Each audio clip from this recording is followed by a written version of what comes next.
Doma malujeme jednou za delší čas. Ať už vybíráme barevné odstíny nebo upřednostňujeme bílou stěnu, je dobré vědět, že máme možnost použít pro jednotlivé místnosti bytu různé nátěry. Má to svůj účel. Můžete nám, Radku, jako odborník na výmalbu říct, čím máme začít, jak si připravit stěnu před tou výmalbou? Ta příprava povrchu společně s tím správně zvoleným nátěrem je strašně důležitá. Veškeré ty povrchy, které budeme natírat, tak samozřejmě musí být suché, čisté, zbavené veškerých nečistot a ideálně ten podklad musí být pevný a soudržný.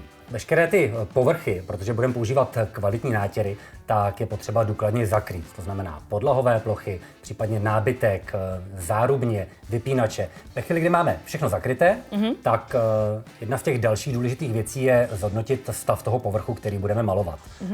Samozřejmě v ideálním případě, pokud máme kvalitní podklad, ty původní nátěry jsou soudržné, neloupou se, ideálně jsou také omyvatelné. V tu chvíli stačí povrch očistit od nějakých drobných nečistot, od prachu a můžeme rovnou malovat. Varianta, kdy máme novostavbu, ty stěny jsou nové, doposud ničím neošetřené, aby jsme si zjednodušili samotnou tu aplikaci, tak v tu chvíli použijeme univerzální penetraci a ve variantě, kdy těch starších maleb už je tam několik, nevíme v jaké kvalitě jsou, už opravdu tam hrozí, že by se to mohlo někde začít potom olupovat nebo praskat.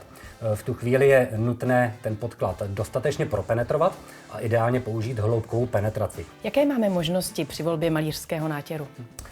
Si musíme uvědomit, na jaký povrch ta barva bude konkrétně určena.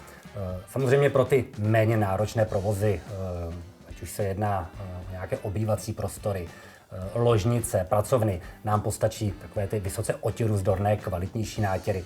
Naopak dětské pokoje, jídelní kouty, koupelny, chodby, schodiště jsou všechno provozy, kde opravdu hrozí nějaké nebezpečí znečištění toho povrchu. Je tam kladen větší důraz na to, aby ten povrch byl odolnější.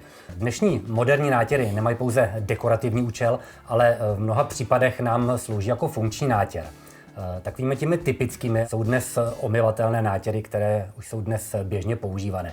Vy říkáte omyvatelné nátěry, to znamená, že můžu vzít houbičku nebo hadřík a normálně to otřít? Je to tak, že veškerý ten omyvatelný nátěr jako takový, tak si mohu dovolit nějakou houbičkou s vodou ty nečistoty z toho povrchu setřít a nějakým způsobem jemně vymýt.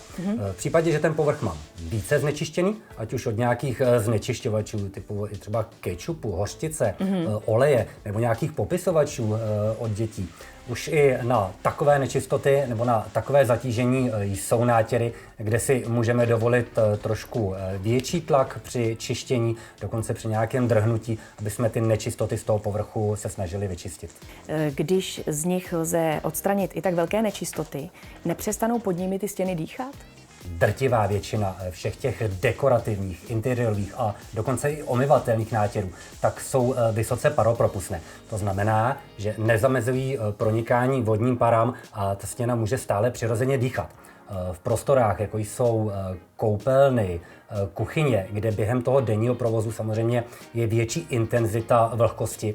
Ta vlhkost se může srážet na těch stěnách, tak ve chvíli, kdy máme takto paropropustný nátěr, tak ta vlhkost může přirozeně skrz ten nátěr projít do těch vrchních vrstev těch omítek se sníženou potom okolní vlhkostí v tom čase, tak zase ta stěna může přirozeně tu svoji vlhkost ztratit a srovnat právě tu vlhkost. Tak my jsme tady probrali technické možnosti nátěru a mě by ještě zajímalo, jak je to s barvami.